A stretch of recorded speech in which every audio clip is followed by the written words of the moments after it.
The Mercedes-Benz W140 is a series of flagship vehicles manufactured by Mercedes-Benz.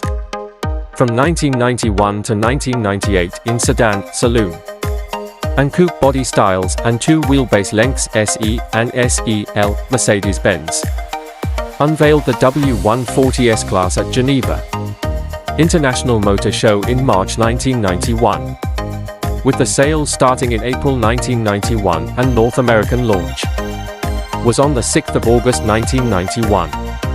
All models were renamed in June 1993 as part of the corporate-wide nomenclature changes for 1994 model year on, becoming S regardless of wheelbase length or body style as well as fuel type. Diesel models carried a turbo-diesel trunk boot lid label. In 1996, the S-Class Coupe was renamed again as CL Class into its own model range. The W140 series S-Class was superseded by the W220 S-Class Sedan and C215 CL Class Coupe in 1998 after an 8-year production run.